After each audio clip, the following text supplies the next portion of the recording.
Oke, untuk pertemuan kali ini kita akan melanjutkan membahas di bab stokiometri, hukum dasar kimia dan stokiometri. Kalau minggu lalu kita sudah sempat membahas mengenai hukum dasar secara keseluruhan gitu ya.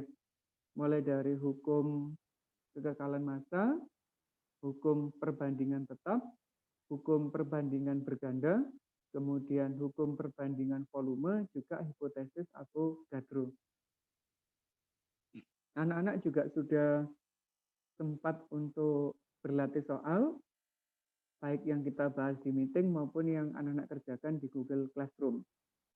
Kemudian yang menjadi fokus anak-anak bahwa di hipotesis Avogadro itu ada satu konsep yang belum kita pelajari secara mendalam, yaitu mengenai konsep mol. Karena di sana ada perbandingan mol dua zat atau lebih yang dibandingkan gitu ya. Jika ada dua gas dengan volume yang sama, akan memiliki jumlah partikel yang sama. Itu menurut Avogadro. Nah, kemudian jumlah partikel itu bisa dinyatakan sebagai mol. Nah, hari ini kita akan memperdalam mol itu apa. Itu bukan mol kayak matos itu ya, anak ya. Tapi mol yang digunakan di kimia. Loh kok nge-lag laptop saya? Sebentar ya, nge-lag ini. Nggak mau di share screen. Ulang habis ini.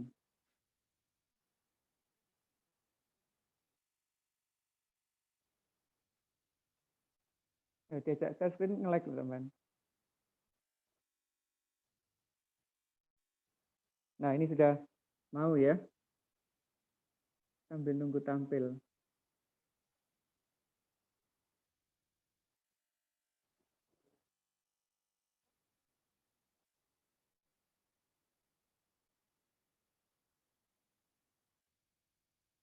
Sabar anak-anak. Gak tahu koneksinya atau apa ini kok tiba-tiba nge-lag. Sabar ya, pelan ya.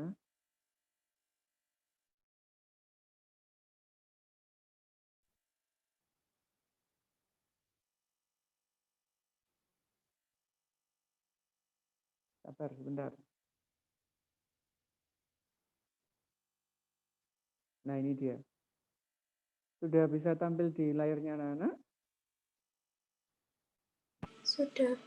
Sudah, tapi belum slideshow ya Mas Yano. Nah, ini anak-anak yang kita pelajari hari ini yaitu mengenai konsep mol. Lah, mol itu apa? Kita akan selesaikan hari ini karena singkat kok materinya. Nah, sebenarnya kalau anak-anak waktu belajar fisika di bab pertama mengenai besaran dan satuan, di sana juga disinggung ada istilah mol. Kan ada besaran pokok, ada besaran satuan gitu ya di sana ya. Nah, salah satunya di sana adalah masalah mol, yaitu menyatakan jumlah zat. Nah, zat yang kita kenal itu kan ada benda. Nah, benda yang bagaimana yang dinyatakan sebagai mol? Apakah telur, apakah topi, apakah kelereng, atau piring, atau kertas yang kita bisa nyatakan sebagai mol. Nah, kalau kita lihat jumlahnya, berdasarkan jumlah zatnya, jika ini satu disebut sebagai satu biji atau satu butir gitu ya. Terus kalau ada topi, ini jumlahnya berapa anak? 1, 2, 3, 4, 5. Dikali 4, berarti 20. Oh, yang piring dulu. Kalau piring jumlahnya berapa ini? Ada 12 ya. Kalau 12, itu sebutannya lebih mudah menggunakan satu lusin. Kalau topi isinya 20, kita lebih mudah menyebutnya sebagai satu kodi. Kalau ada kelereng yang jumlahnya 144, ini 144 ini jumlahnya, itu dikenal sebagai satu gross. Nah, kalau kertas anak-anak yang dalam satu pak ini, itu disebut sebagai satu rem, yaitu sejumlah 500 lembar. Itu adalah satuan untuk jumlah benda yang mudah kita lihat. Nah, sekarang kalau saya punya air, nah di dalam air itu anak-anak kan ada molekul-molekul air yang jumlahnya sangat banyak. Bahkan di dalam satu tetes air saja itu memiliki sampai jutaan bahkan miliaran molekul air. Nah, bagaimana menyatakannya?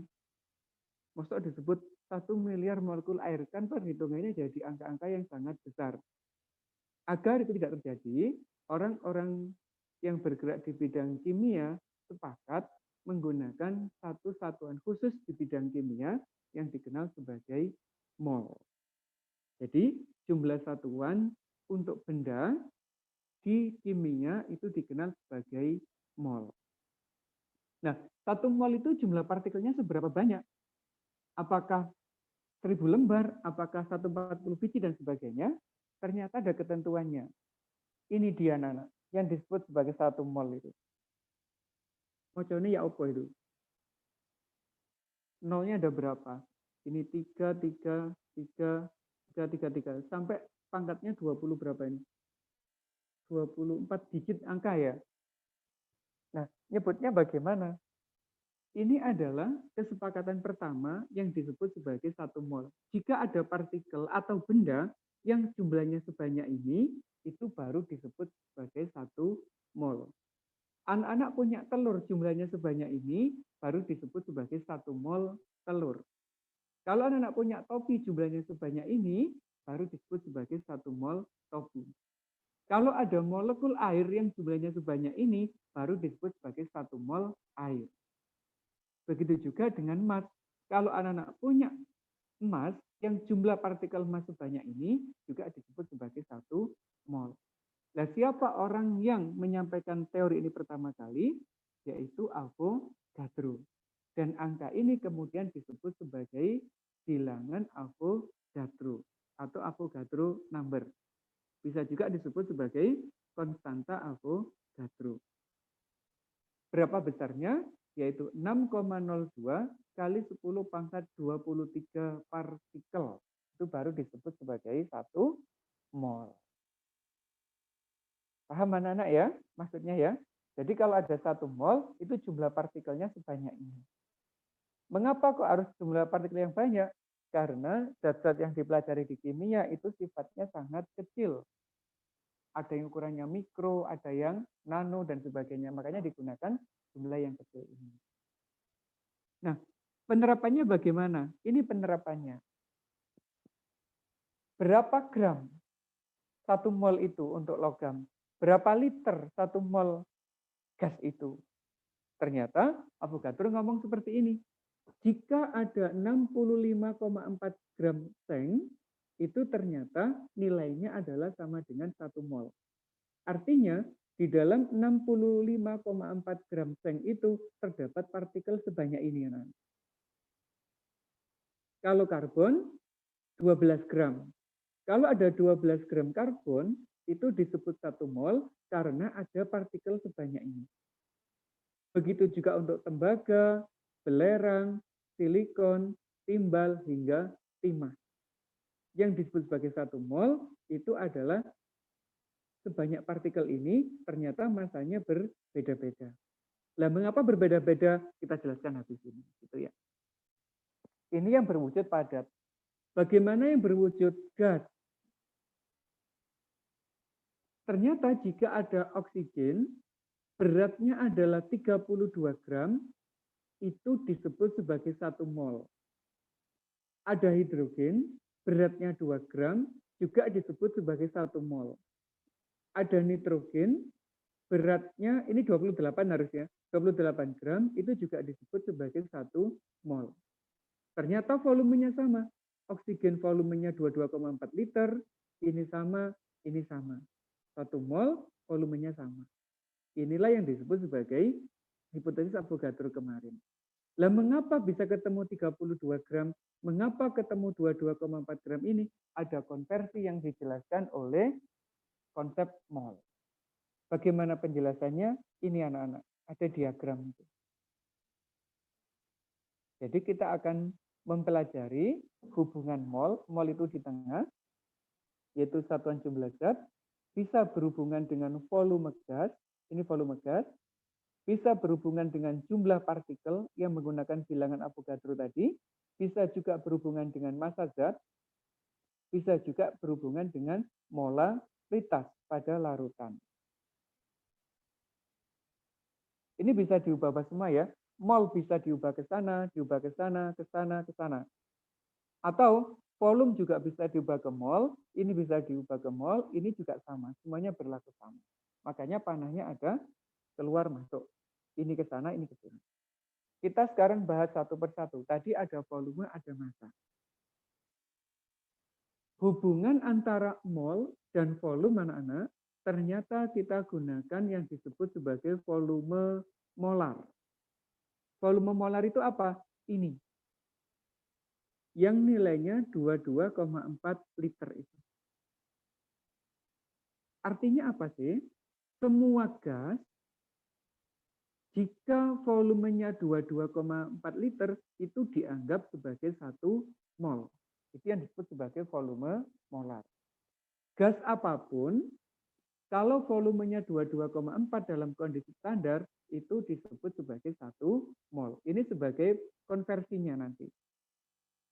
Sehingga di sini akan digunakan angka 22,4 yang disebut sebagai volume molar.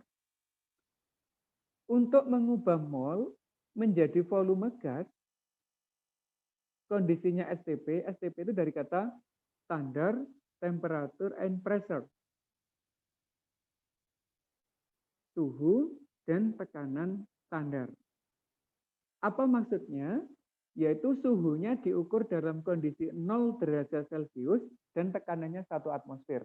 Ternyata semua gas, jika 1 mol volumenya adalah 22,4 liter menggunakan gas ideal ini. Cara mengubahnya bagaimana, anak-anak? Jika diketahui mol, ditanyakan dengan volume, volumenya dihitung dengan cara mol dikali 22,4.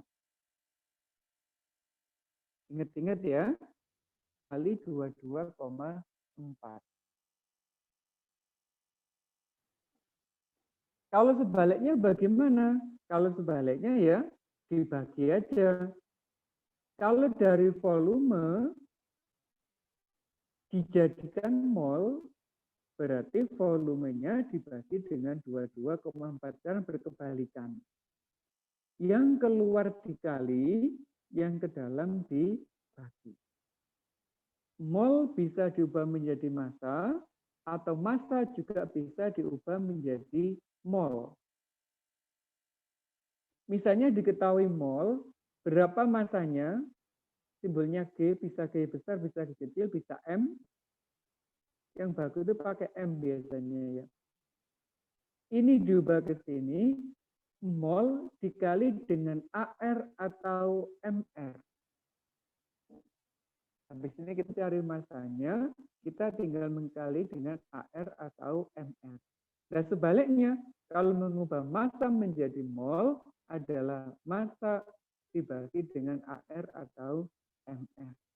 Dan sekarang kita akan belajar anak-anak konsep AR dan MR itu. Sudah tahu ini ya, simbol atom ya. Ini adalah simbol atom, ini adalah nomor atom, ini adalah, jadi AR-nya hidrogen adalah 1, AR-nya C adalah 12, AR-nya O adalah 16, dan AR-nya S adalah 32. AR itu adalah massa atom.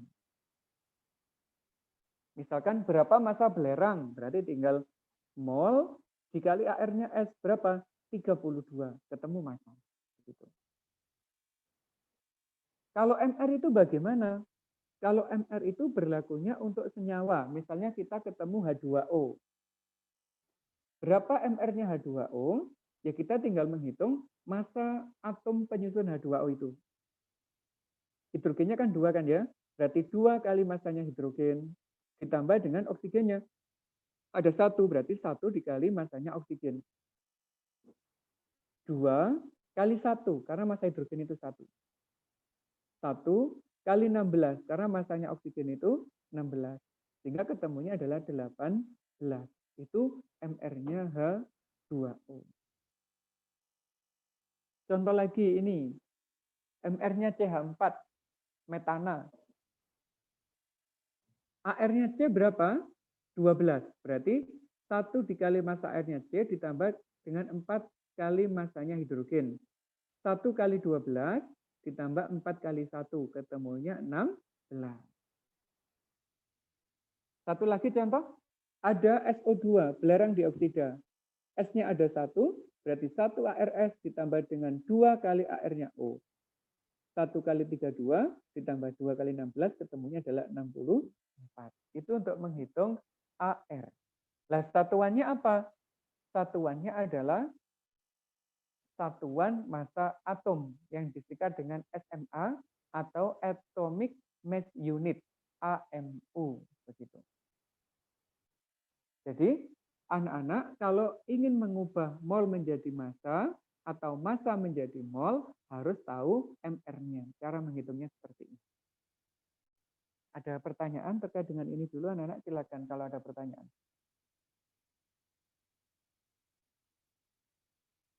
Nggak ada ya? Nah, kalau nggak ada, tak lanjut dengan yang ini, yang disebut sebagai jumlah partikel.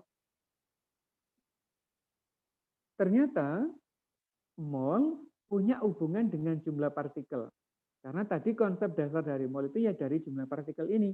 Karena satu mol ada sekian partikel. Nah, hubungannya bagaimana? Mengubah mol menjadi jumlah partikel itu dikali dengan bilangan Avogadro-nya. Saya ulangi ya. Kalau untuk mengubah mol menjadi jumlah partikel dikalikan dengan bilangan Avogadro. Sedangkan untuk mengubah jumlah partikel menjadi mol, berarti tinggal jumlah partikelnya dibagi dengan bilangan Avogadro. Habis ini kita buat contoh masing-masing. Itu untuk yang jumlah partikel. Bagaimana kalau dalam kondisi larutan yang punya harga M atau molaritas? Nah, yang digunakan di sini adalah volume. Apa bedanya yang volume ini dan atas, anak-anak? Kalau yang di atas ini adalah volume gas. Sedangkan yang di bawah adalah volume larutan. Hati-hati ya, ada volume gas, ada volume larutan. Apa hubungannya dengan molaritas?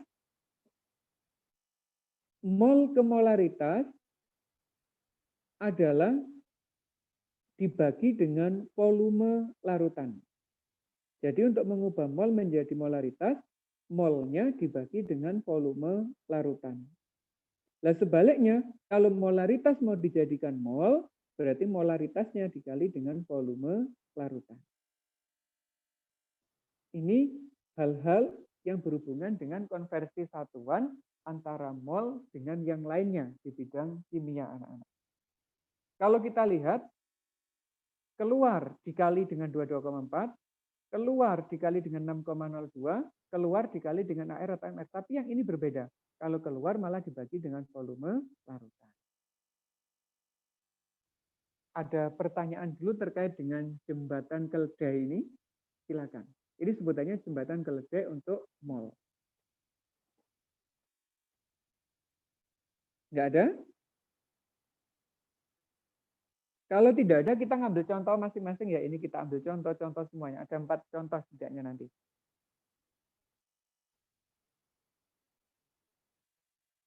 Ini contoh yang pertama, yaitu hubungan antara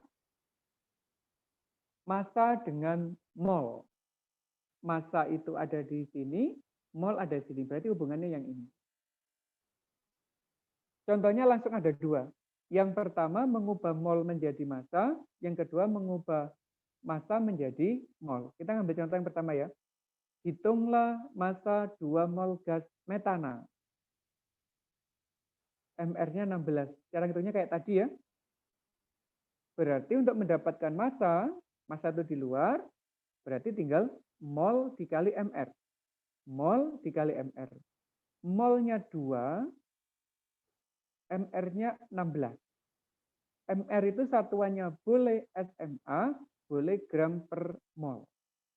Sehingga kalau dihitung, 2 kali 16 ketemunya 32 gram. Ada pertanyaan untuk mencari massa dari mol, anak-anak, untuk contoh yang pertama dulu? Nggak ada? Oke, kalau nggak ada tak lanjut contoh yang kedua. Dibalik sekarang, masanya diketahui, disuruh mencari mol. Jadi masuk, massa menjadi mol. Gimana cara mencarinya? Yaitu massa dibagi dengan MR. Massanya 4 gram, MR-nya 40 gram per mol. Gramnya boleh dihapus, tinggallah mol. Sehingga 4 dibagi 40 adalah 0,1 mol. Ada pertanyaan untuk jenis yang pertama dulu? Silakan.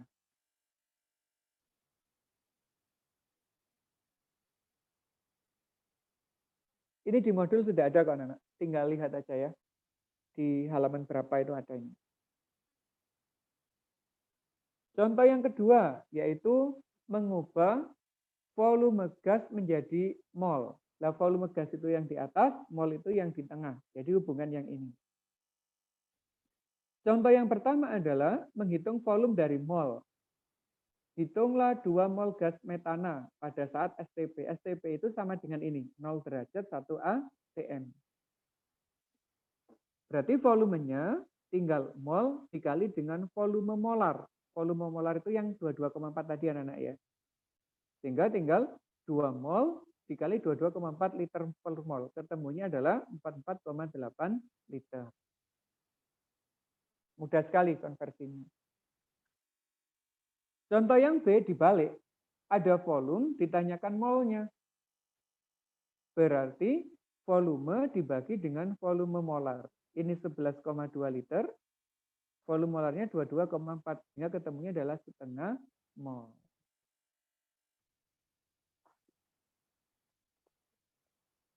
Nah, gitu ya.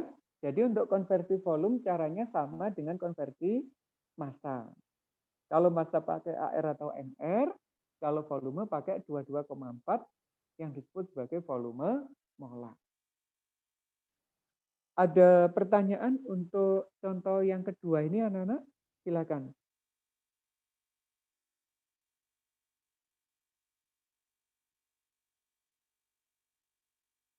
Tidak ada. Luar biasa kalau tidak ada. Berarti saya lanjutkan. Yang ini sekarang. Hubungan dengan molaritas. Berarti antara yang tengah dengan yang bawah. Berhubungan dengan volume larutan. Misalnya begini. Hitunglah molaritas larutan jika 0,1 mol NaCl dilarutkan ke dalam 100 ml air. Molaritas berarti yang di sini mengubah dari mol berarti dibagi dengan volume larutan. Mol dibagi volume larutan satuannya harus liter. Ingat-ingat, satuannya harus liter volume larutannya. Kalau ini masih 100 mili berarti wajib diubah menjadi liter, berarti dibagi 1000 menjadi 0,1. 0,1 dibagi 0,1 ketemunya adalah 1 mol per liter atau ditulis sebagai 1 M. 1 mol per liter itu sama dengan molaritas, yaitu M. Itu anak-anak. Contoh yang kedua, ada molaritasnya, disuruh mencari mol. Bagaimana mencarinya? Yaitu molaritas dikali volume dalam satuan liter. 0,2 mol per liter dikali dengan 0,1 liter karena 100 mili ya, ketemunya adalah 0,02 mol. Begitu. Ada pertanyaan terkait dengan contoh ini?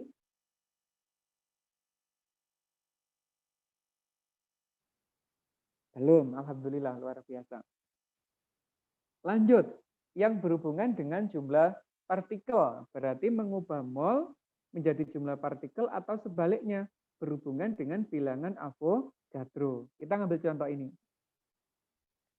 Hitunglah jumlah molekul dari 0,1 mol gas metana. Kalau ditanyakan jumlah molekul, tinggal mol dikali dengan bilangan Avogadro, yaitu 0,1 mol dikali dengan 6,02 kali 10 pangkat 23 molekul per mol. Ini ada per molnya harusnya, saya lupa nggak tulis. Mol dan molnya hilang, tinggallah molekul.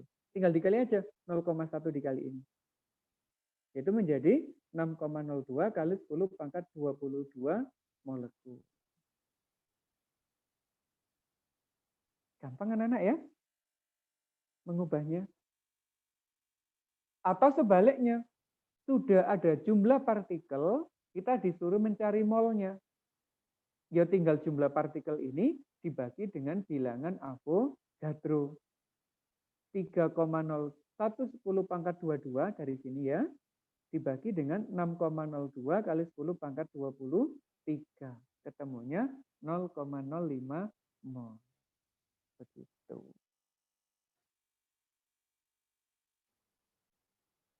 Paham anak-anak? Bisa dipahami ya? Nah, kalau sudah, bisa enggak kalau kita punya jumlah partikel terus ditanyakan masanya? Atau dari massa ditanyakan volume gasnya? Atau dari volume gas ditanya molaritas larutan yang terbentuk? Bisa enggak kayak begitu?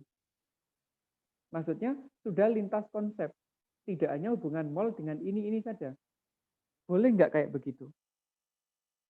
Ternyata boleh anak-anak. Misalnya kita punya massa, ditanyakan jumlah partikel, itu boleh. Bagaimana prosedurnya? Massa kita ubah dulu menjadi mol, baru dari mol kita ubah menjadi jumlah partikel. Jadi sudah lintas gitu. Dari volume gas menjadi massa, bisa enggak? Bisa. Volumenya diubah menjadi mol, dari mol diubah ke massa, dan seterusnya. Jadi ini semuanya bisa berhubungan anak-anak. Bagaimana contoh soalnya? Ini ada, sudah lintas ini.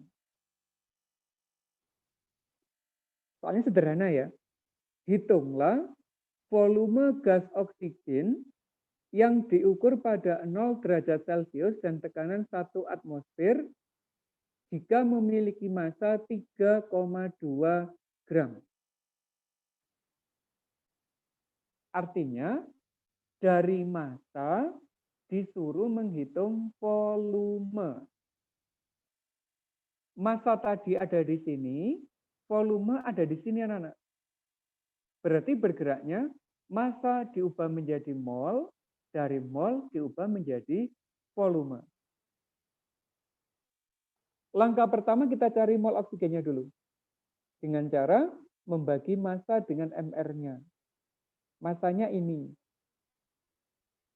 3,2. MR-nya ini 32.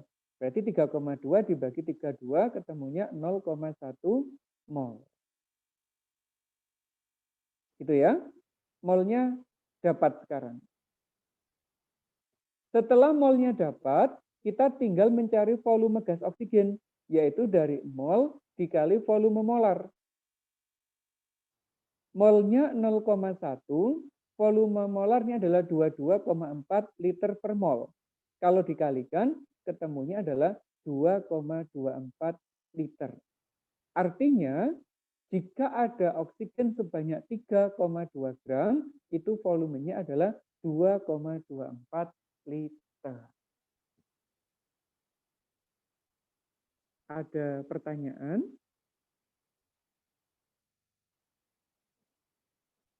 Silakan kalau ada pertanyaan.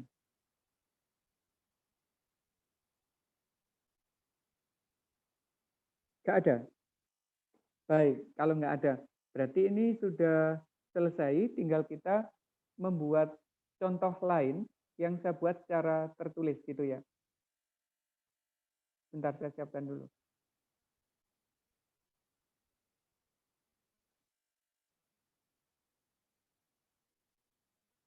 Saya aktifkan video HP saya dulu ya, bentar ya.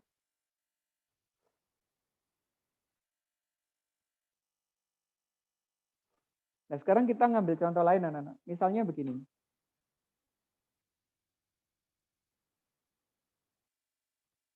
Ada gas HCl, itu volumenya 5,6 liter dalam kondisi STP. Pertanyaannya, yang A, berapa massanya? Itu AR-nya H, Cl adalah 35,5. Terus yang B, volume larutan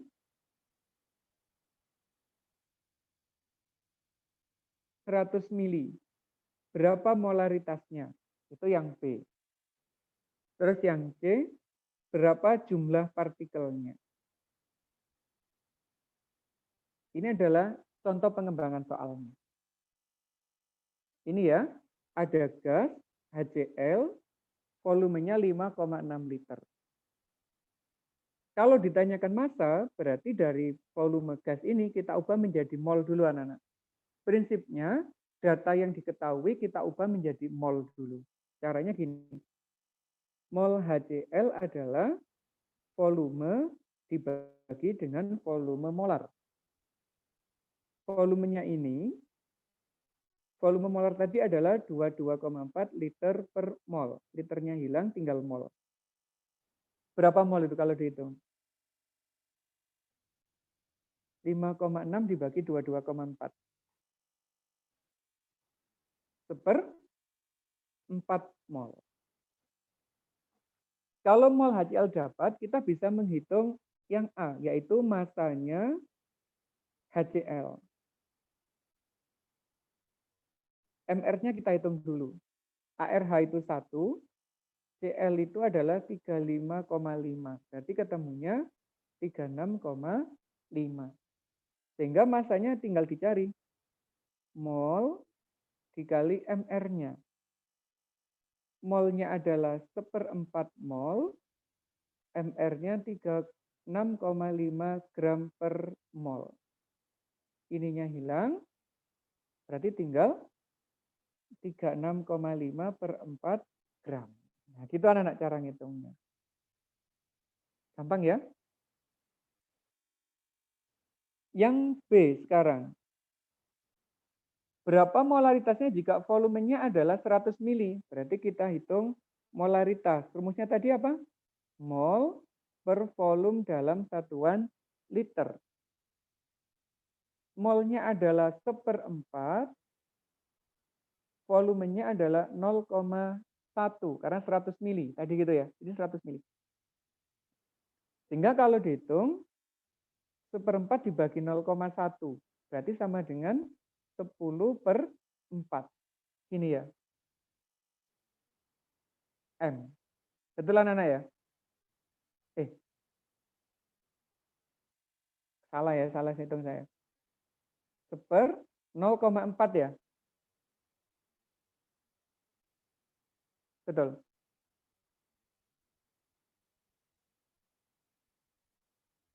Ya. Atau kalau dibalik menjadi 10/4 M. 10/4 molar. Nah gitu. Itu cara menghitungnya. Nah sekarang kalau yang C. Berapa jumlah partikelnya? Kalau jumlah partikel berarti berhubungan dengan bilangan Avogadro. Berarti jumlah partikel itu sama dengan mol dikali bilangan Avogadro tadi. Molnya 1/4, ininya 6,02, 10⁻23. Ini mol, ini partikel per mol. Molnya hilang. Nah, gitu. Berarti hasilnya adalah 6,2/4 kali 10⁻2 partikel. Nanti anak-anak hitung ini berapa gitu ya. Terus yang kayak ini berapa dihitung sendiri sama anak. Nah, begitu. Ini contoh-contoh untuk aplikasi konsep mol yang sudah lintas konsep. Apakah ada pertanyaan? Kalau nggak ada berarti selesai untuk pertemuan hari ini.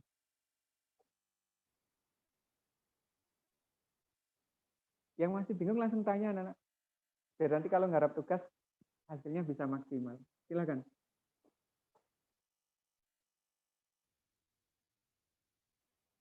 Nggak ada?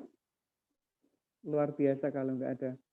Baik, cukup untuk pertemuan hari ini. Untuk tugas belum saya upload, tunggu ya. Ditunggu dulu, karena saya harus ngajar kelas lain dulu. Kalau sudah, sekitar jam 12 anak-anak bisa cek tugas di Google Classroom-nya. Terima kasih atas kehadirannya. Jika ada apa-apa silakan kontak saya. Assalamualaikum warahmatullahi wabarakatuh. Waalaikumsalam. Waalaikumsalam. Waalaikumsalam.